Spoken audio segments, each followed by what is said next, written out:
Ladies and gentlemen, please welcome to the stage endorsed candidate for U.S. House of Representatives, Michigan District 10, John James.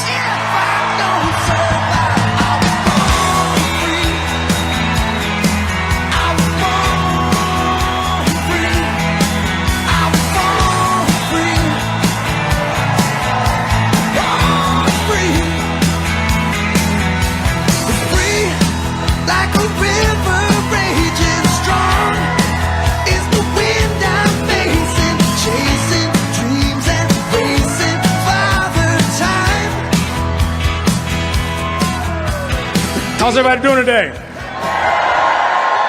Outstanding, outstanding. See, I got my boys in the back on their tablets watching Coco Melon, and we were walking in here, and they're like, "Daddy, those people are nice. Did they vote for you?"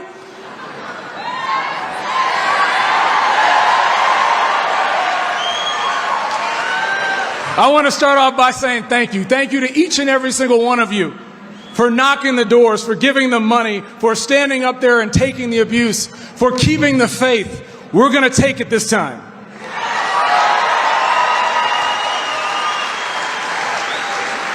We've been at this for a few minutes. I see a few repeat offenders in the room.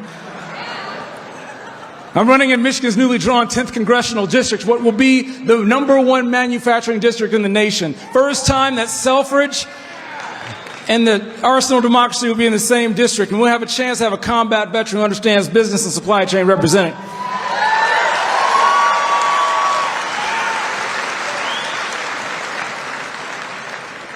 Y'all may as well go ahead and stop that clock. I'm talking about people right now. 3 years ago, nobody would have imagined where America is right now. Our economy was growing. Wages were climbing. Crime declining. Strong international ties with our allies. Then what happened? BLM and Antifa stormed government buildings, and cities burned across the nation for a summer. They told us 2 weeks to flatten the curve and then get the jab or lose your job. Then they told us that we had a free and fair election after Gretchen and Dana and Jocelyn changed the rules of the game on the fly. Then they spent trillions of dollars sending our prices up and our buying power down. Life was much better for most of us back then. And despite the absurd spin coming out of the White House, we know from our trips to the grocery store and to the gas station, we know better. They put America last when we put America first.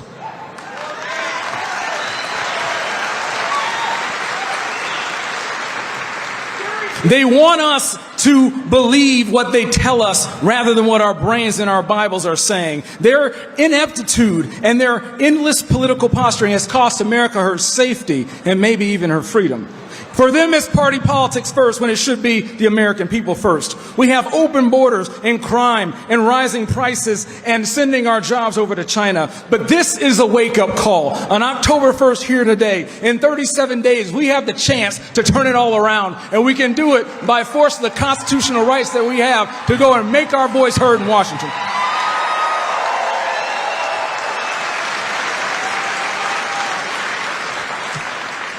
Our president's response to our pain is to deny, not just to deny, but to gaslight us. Inflation Reduction Act. Are you kidding me? This is what we're seeing, trillions of dollars, and they're adding 87,000 IRS agents.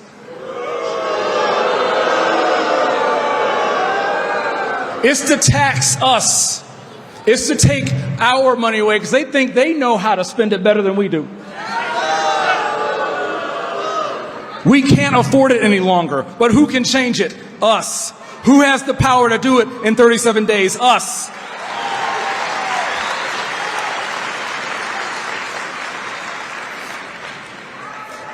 This is all happening. Look, it took them a long time to realize that every town is a border town and every state's a border state, didn't it? But Governor DeSantis changed that, didn't he?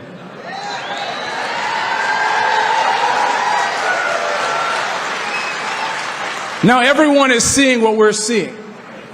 It's happening where millions are crossing illegally, and the most fentanyl seized in our history. And it's ending up in our neighborhoods. This is not things that happen to them over there.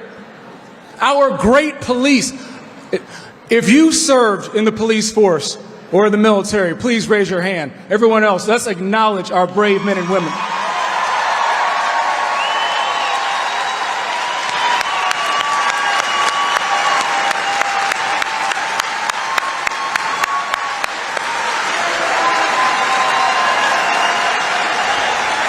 Thank you for your service, but we have a lot of work to do. We did not quit our oath when we took our uniform off, and the Sterling Heights police found 20,000 doses of fentanyl in our streets just 3 months ago. This poison is coming for our nation, and it's coming for our children, and it must be stopped.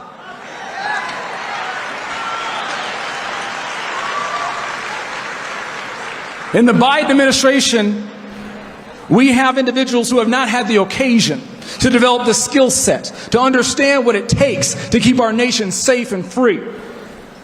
This is why prosperity in America is under attack today. This is why freedom in America is under attack today. America desperately needs leadership. America needs a real, proven leader who can bring air support.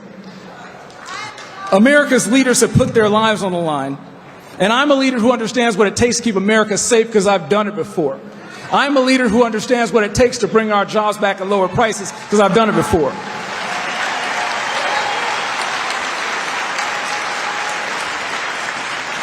So it's going to be said, John, why go to a rally in October? You're just preaching to the choir. Just preaching to the choir. And you know what? You know why we preach to the choir? So we remember why we sing.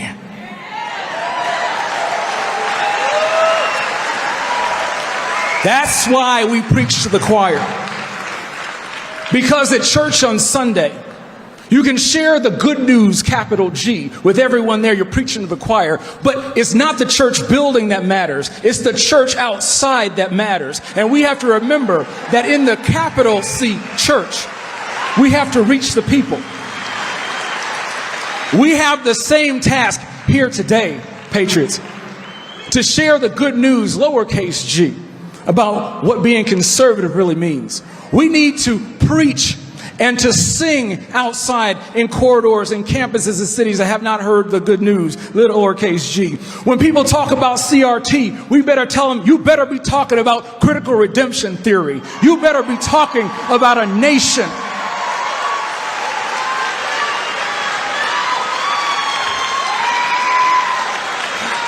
You better be talking about a nation that is blessed from above, that after slavery, the evil was abolished, we grew.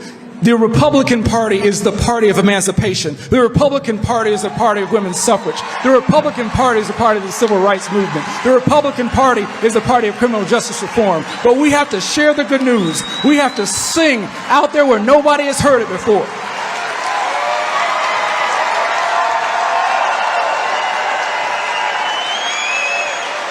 We can clap and we can hoot and we can holler, but if it doesn't reach somebody's ears who's just wondering, it doesn't make a lick of difference. That's why we sing.